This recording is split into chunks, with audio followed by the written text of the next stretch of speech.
அப்போ மே மாதம் 31 நாட்கள் அப்படி வரும்பொழுது மே மாதம் 1ஆம் தேதி சித்ரா பௌர்ணமி. ஒரு அற்புதமான ஒரு பௌர்ணமி. அதே மாதிரி பார்த்துட்டிங்க அப்படின்னா 31ஆம் தேதியும் ஒரு பௌர்ணமி. அப்போ இந்த மாதம் 2 பௌர்ணமி. சரிங்களா? அதே மாதிரி பார்த்துட்டிங்கன்னா மே மாதம் 4ஆம் தேதி அக்னி நட்சத்திரம் ஆரம்பமாகுது.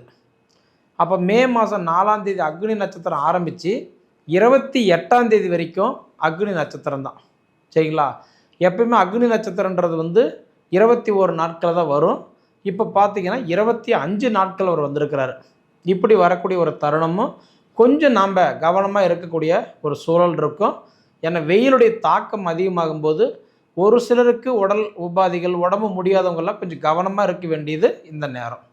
அப்படி பார்த்துட்டிங்கன்னா இன்றைக்கி கடக ராசிக்கு இந்த மே மாதம் எந்த மாதிரியான மாற்றங்களை கொடுக்க போகிறாரு அப்படின்னு பார்த்தீங்கன்னா, கடக ராசிக்கு அதிபதி யாருன்னா சந்திரன். சரிங்களா? சந்திரன் அப்படின்னா தேவதை, அழகு. நவகிரகத்திலேயே அழகான ஒரு கிரகம் யாருன்னா சந்திரன் தான். இந்த சந்திரன் யாருன்னா குருவுடைய மனைவி, புதனுடைய அம்மா, அவங்க தான் சந்திரன்.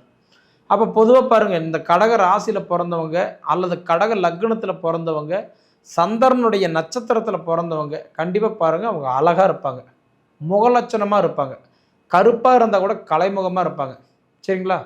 ஆனால் அப்படி இருந்துட்டாலும் இப்போ உங்கள் ராசிக்கு 2ஆம் இடத்துக்கு அதிபதி யாருன்னா சூரியன். பொதுவாக இப்போ உங்களுக்கு எப்பயுமே தனக்காரகன், குடும்பக்காரகன், கல்விக்கு அதிபதி அப்படின்னு பார்த்தீங்கன்னா எப்போ எடுத்தாலும் யாருன்னா சூரியன் தான். அந்த சூரியன் உங்களுக்கு 10ல் உட்காந்துருக்கிறார். ஒரு மாத கிரகத்தினுடைய பலன்கள் நிர்ணயிக்கிறது யாருன்னா சூரியன் தான். ஒவ்வொரு மாதமும் இந்த வரவு செலவு நிர்ணயிக்கிறது சூரியன் தான். அப்போ இந்த சூரிய பகவான் உங்களுக்கு எங்கே இருக்கிறாரு? 10ஆம் இடத்துல இருக்கிறாரு, மேச ராசியில். அப்போ 10ஆம் இடம்னா தொழில் ஸ்தானம் இல்லையா? தொழில் ஸ்தானத்தில் போய் சூரியன் உட்கார்றது ஒரு அற்புதமான வாய்ப்பு. அதுவும் அவர் தனித்து உட்காந்துருக்கிறாருன்னு கேட்டால் இல்லை, புதன் பகவானோடு உட்காந்துருக்கிறார். உங்களுக்கு தைரிய ஸ்தானத்துக்கு அதிபதி தான் புதன். அந்த தைரிய ஸ்தானத்துக்கு அதிபதியும் 2வது உங்களுக்கு தனக்காரகன்னு சொல்லக்கூடிய சூரியனும் 2 பேரும் சேர்ந்து தான் 10ஆம் இடத்துல உட்காந்துருக்கிறார். அப்போ 1ஆம் தேதியிலிருந்து 14 தேதி வரைக்கும் இந்த 2 பேரும் மேசராசியில் ஒன்றா தான் இருப்பாங்க. அப்படி ஒன்றா இருந்தால் அதுக்கு பேர் என்ன தெரியுங்களா? புதன் ஆதித்ய யோகம். 3 பேருக்கு இந்த டைம் நல்லாயிருக்கும். ஒன்று வெளிநாடு, வெளி மாநிலம், வெளி பயணத்தில் போனவங்களுக்கு, போகணுன்னு முயற்சி எடுக்கிறவங்களுக்கு இது எல்லாமே நல்ல வாய்ப்பாக கொடுப்பாரு. சரிங்களா? ஏன்னா கண்டிப்பாக ரொம்ப நாளாக நான் முயற்சி பண்ணேங்க, ஸ்டெப் எடுத்துகிட்டு இருக்கிறேன், எனக்கு கண்டிப்பாக அந்த வாய்ப்பு கிடைக்கல அப்படின்னு சொல்கிறவங்களுக்கு அந்த வாய்ப்பு கண்டிப்பாக கிடைக்கும். 2வது அதாவது அதிகாரி, மேல் பதவியில் இருக்கிறவங்களுக்கு, கவர்மெண்ட் வேலையில் இருக்கிறவங்களுக்கு இந்த டைம் சூப்பராக இருக்கும். கைத்தட்டல், பாராட்டுகள் கிடைக்கலாம், சம்பள உயர்வு கிடைக்கலாம், ப்ரமோஷன் கிடைக்கலாம், தொழிலில் இருக்கக்கூடிய மன அழுத்தங்கள் கண்டிப்பாக குறையலாம். அப்போ தொழில் ரீதியாக டெம்பரவரியாக இருக்கிறவங்களுக்கு கூட பர்மனெண்ட் ஆகலாம். 3வதாக பார்த்தீங்கன்னா சொந்த தொழில் செய்யக்கூடிய பிராத்தம் கண்டிப்பாக உங்களுக்கு கிடைக்கும். ரொம்ப நாளாக சொந்த தொழில் செய்யணும் நினைக்கிறவங்களுக்கு இந்த நேரம் சப்போர்ட் பண்ணும். நான் சொல்கிறது மே மாதம் 1ஆம் தேதியிலிருந்து மே மாதம் 14 தேதி வரைக்கும் இந்த 2 கிரகம் ஒன்றா சேர்ந்து இருக்கிறது நல்ல பலம். அடுத்தது மே மாதம் 15ஆம் தேதி அன்னைக்கு இந்த 2 கிரகம் அப்படியே ஒன்றாவே ரிஷப ராசிக்கு வராங்க. 11ஆம் இடம் லாபஸ்தானத்துக்கு வருது. அப்போ லாபஸ்தானத்துக்கு இதே புதன் ஆதித்ய யோகம் சூரியனும் புதனும் சேர்ந்துருக்குது. அப்படின்னா 29ஆம் தேதி வரைக்கும் புதன் பகவான் ரிஷபத்தில் இருந்துட்டு 29ஆம் தேதிக்கு மேலே அவர் தன் சொந்த வீட்டுக்கு மிதுன ராசிக்கே பெயர்ச்சாயிருவார். அப்போ 15ஆம் தேதியிலிருந்து 29ஆம் தேதி வரைக்கும் 11ஆம் இடம் லாபஸ்தானத்தில் இந்த புதன் ஆதித்ய யோகம் இருக்கிறதுனால நிச்சயமாக அந்த இடம் வாங்கணும், இடம் வாங்கி வீடு கட்டணும், இல்லை வீடு கட்டிக்கிட்டு இருக்கிற அது நின்று போச்சுங்க, எடுத்து கட்ட முடியலை, கட்ட முடியுமா, தடையாகவே இருக்குது, நானும் எவ்வளோ முயற்சி பண்ணி பார்த்தேன், இந்த அசையா சொத்துக்கள் சம்மந்தப்பட்ட கேள்வியெல்லாம் கண்டிப்பாக இந்த 15 நாள் உங்களுக்கு நல்லாயிருக்கும். சரிங்களா? தடைகள் விலகி கண்டிப்பாக கொஞ்சம் சந்தோஷம் இருக்கும். சரிங்களா? ஏன்னா அதுக்கப்புறம் பார்த்தீங்கன்னா 15ஆம் தேதியிலிருந்து 31ஆம் தேதி வரைக்கும் சூரியன் உங்களுக்கு 11ஆம் இடத்துல தான் இருப்பார். அப்போ 10ஆம் இடத்துலையும் சூரியன் நல்லதை பண்ணுறாரு, 11ஆம் இடத்துலையும் நல்லதை பண்ணுறாரு. 10ஆம் இடம்னா தொழிலுக்கு சப்போர்ட் பண்ணுறாரு, 11ஆம் இடம்னா உங்களோட வளர்ச்சிக்கு சப்போர்ட் பண்ணுறாரு. ஆனால் புதன் பகவான்ன்றது அப்படி இல்லை. 10ஆம் இடம் தொழிலுக்கு சப்போர்ட் பண்ணுறாரு, 11ஆம் இடம் வந்து பார்த்தீங்கன்னா வளர்ச்சிக்கு சப்போர்ட் பண்ணுறாரு. 12ஆம் இடத்துல போய் உட்காரும்போது மறைஞ்சிருவார். ஏன்னா பொதுவாக 12ஆம் இடத்துல உட்காருக்கிறவங்க வேலை செய்யாது. 29, 30, 31 இந்த 3 நாள் புதன் வேலை செய்ய மாட்டார். ஏன்னா 12ஆம் இடத்துல உட்காந்துருவார் இல்லையா, பெருசாக ஒன்றும் சப்போர்ட் பண்ண மாட்டார்.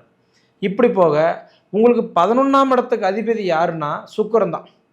அந்த 11ஆம் இடத்துக்கு அதிபதி சுக்கிரன் 11ஆம் இடத்துலையே ஆட்சியாக உட்காந்துருக்கிறது ஒரு நல்ல வாய்ப்பு. 1ஆம் தேதியிலிருந்து 14 தேதி வரைக்கும் சுக்கிரன் வந்து தன் சொந்த வீட்டிலே இருப்பார். அப்போ அந்த சுக்கிரன் வந்து லாபஸ்தானத்திலே இருக்கிறதுனால நிறைய பேர் எனக்கு தெரிஞ்சு வண்டி வாங்குறது, காரு வாங்குறது, மாற்றுறது, புதுப்பிக்கிறது இந்த வாய்ப்பெல்லாம் கண்டிப்பாக கிடைக்கும். சார் ரொம்ப நாளாக என்னோடய கனவு, ஆசை வாங்கணும்னு வாங்க முடியல, ஏதோ ஒரு சூழ்நிலை தள்ளி தள்ளி போச்சுன்றீங்களா, இப்போ வாங்கலாம். ஏன்னா சுக்கிரன் வந்து உங்களுக்கு லாபஸ்தானத்தில் இருக்கிறார். இது ஒரு நல்ல வாய்ப்பு தான். அதே சமயத்தில் வந்து முடிஞ்ச வரைக்கும் விரலுக்கு தகுந்த வேக்க வச்சுக்கோங்க. அளவுக்கு மிஞ்சியும் தேவையில்லாத பாரத்தை சுமக்க வேண்டாம். சரிங்களா? அதே சமயத்தில் அடுத்தது பார்த்துட்டிங்கன்னா உங்களுக்கு செவ்வாய் பகவான் இப்போ 9ல் இருக்கிறார். செவ்வாய் வந்து 9ல் இருக்கிறது நல்லது தான். 10ஆம் இடத்துக்கு அதிபதி 9ஆம் இடத்துல இருக்கிறாருன்னா 10 நாளைக்கு மட்டும்தான் ஒரு 9ஆம் இடத்துல இருப்பார். 10ஆம் தேதிக்கு மேலே 11ஆம் தேதி எல்லாம் ஒரு சொந்த வீட்டுக்கு 10ஆம் இடத்துக்கு வந்துடுவார். மேசராசிக்கு வந்துடுவார். அப்போ செவ்வாய் வந்து சொந்த வீட்டுக்கு 10ஆம் இடத்துக்கு வந்துட்டாருன்னா நிச்சயமாக இந்த தொழில்னால் ஏற்பட்ட கடன், படிப்புக்காக வாங்கின கடன், ரெண்டாவது வந்து குடும்பத்துக்காக ஏற்பட்ட கடன், இது எல்லாமே குறையிறதுக்கு வாய்ப்புண்டு. ஏன்னா 10ஆம் இடம் தொழில் ஸ்தானத்தில் வந்து செவ்வாய் உட்காந்துட்டாருன்னா கடன் பிரச்சனை தீரும், குழப்பங்கள் தீரும், மன வேதனை, மன வருத்தங்கள் தீரும், அண்டர்ஸ்டாண்டிங் கண்டிப்பாக பெருகும். மொத்தத்தில் எதுக்காக நம்ம பிறந்தோமோ அதுக்கு தகுந்த வளர்ச்சிகள் கிடைக்கும். அது போக இந்த காதல் விவகாரம் எல்லாம் கைக்குடி வரும். சரிங்களா? ஒன்றும் இல்லை, உங்களுக்கு எல்லாமே இந்த மாதம் ஃபேவராக தான் வந்திருக்குது. இதுக்கு ஆதாரம் முதல்ல என்ன தெரியுங்களா? செவ்வாய் வந்து 10ஆம் இடத்துக்கு அதிபதி 9ஆம் இடத்துல பாக்கிய செவ்வாயாக இருக்கிறார். நல்ல விஷயந்தான். அடுத்தது அவர் தன் சொந்த வீட்டுக்கே வராரு. 10ஆம் தேதியெல்லாம் வந்துட்டாருன்னா 31ஆம் தேதி வரைக்கும் அவர் தன் சொந்த வீட்டிலே இருப்பார். அப்புறம் செவ்வாய் தன் சொந்த வீட்டில் வர்றது நல்ல விஷயம் தானே. அடுத்தது சுக்கிரன் தன் சொந்த வீட்டிலே இருக்கிறது நல்ல விஷயந்தான். புதன் தன் சொந்த வீட்டுக்கே வராரு. ஆனால் வந்தாலும் 12ஆம் இடத்துல வந்து மறைகிறதுனால வேலை செய்ய மாட்டார். இந்த புதன் ஆதித்ய யோகம் இந்த ரெண்டுமே உங்களுக்கு வந்து 1ஆம் தேதியிலிருந்து 29ஆம் தேதி வரைக்கும் வர்றது நல்ல வாய்ப்பு. ஆனால் ஒரே ஒரு விஷயம், குரு இந்த மாதம் உங்களுக்கு வேலை செய்ய மாட்டார். ஏன்னா குரு இப்போ உங்களுக்கு 12ல் இருக்கிறார். 12ல் எக்கிரகம் மறைஞ்சாலும் அக்கிரகம் அஸ்தனம்னு சொல்லுவாங்க. அப்போ குரு வந்து அடுத்தது எப்போ பெயர்ச்சாகிறாருன்னா ஜூன் 1ஆம் தேதி பெயர்ச்சாகிறார். அப்போ ஜூன் மாதம் 1ஆம் தேதி குரு வந்து உங்கள் ராசிக்கு தான் வர்றாரு. அப்போ உங்கள் ராசிக்கு வந்துட்டாருன்னா உச்சம் அடைஞ்சிடுவார். உச்சம் அடையும் போது சொந்த கடை ஓப்பன் பண்ணுறதுக்கு வாய்ப்பு இருக்குது, பிஸ்னஸ் ஸ்டார்ட் பண்ணுறதுக்கு வாய்ப்பு இருக்குது, கல்யாண தடைகள் விலகும், புத்திர செல்வங்கள் பெருகும். அதே மாதிரி வந்து பார்த்திங்கன்னா இன்றைக்கி உடல் உபாதிகள் சீராக இருக்கும். பொதுவாக நமக்கு தொட்டதை துலங்கும், வச்சதை விலங்கும், எதிர்பார்க்குறது நடக்கும். அப்போ 4 காசு நம்ம கையில் இருக்கும். ஆனால் இப்போ அப்படி இல்லை. குரு போய் என்னைக்கு 12ல் மறைஞ்சாரோ கிட்டத்தட்ட எனக்கு தெரிஞ்சு, அதாவது 2025 மே மாதம் 14ஆம் தேதியிலிருந்து குரு என்னைக்கு வந்து மிதுனத்தில் வந்து உட்காந்தாரோ அதிலிருந்து கடகராசிக்கு நிறைய குழப்பம். வேலை பறி போயிருக்கலாம், வேலையில் பிரச்சனை கொடுத்துருக்கலாம், கணவன் மனைவிக்குள்ளார அண்டர்ஸ்டாண்டிங் குறைஞ்சிருக்கலாம், தேவையில்லாத சிரமங்கள் பட்டிருப்பீங்க. இது எல்லாமே குரு அடுத்தது உங்கள் ராசிக்கு வந்து உட்காந்தாருன்னா நிச்சயமாக நல்ல மாற்றங்கள் கொடுப்பார். சரிங்களா? அதுபோக சனி பகவான் வந்தெல்லாம் உங்களுக்கு அஷ்டமத்து சனி முடிஞ்சு போயிடுச்சு. அதனால் அதை பற்றியெல்லாம் உங்களுக்கு எந்த பயப்பட வேண்டாம். ஆனால் நிறைய பேருக்கு அந்த கேள்வி இருக்குது, இன்னுமே நம்ம கஷ்டப்பட்டு இருக்கிறோமே, அஷ்டமத்து சனி இன்னுமே இருக்கா அப்படின்னு கேள்வி இருக்கும். அஷ்டமத்து சனியெல்லாம் 2025 மார்ச் 29 முடிஞ்சு போச்சு. அதனால் சனியோட தாக்கமெல்லாம் இல்லை. குரு 12ல் வந்து உட்காந்ததுனால தான் உங்களுக்கு இவ்வளோ கஷ்டம். ஆனால் நீங்கள் என்ன நினைக்கிறீங்க, இந்த அஷ்டமத்து சனினால தான் கஷ்டம் நீங்கள் நினைக்கிறீங்க. அதெல்லாம் கிடையாது. சனி வந்து அஷ்டமத்து சனி முடிஞ்சு போச்சு, குரு 12ல் இருக்கிறாரு. கொஞ்சம் நிதானமாக ஒரு விஷயத்தை பண்ணுங்கள். அதுக்கு முன்னாடி பண்ணலாமா வேண்டாமா ஒரு விஷயத்தை முடிவெடுத்து பண்ணுங்க, அந்த காரியம் உங்களுக்கு சக்ஸஸ் ஆகும். சரிங்களா?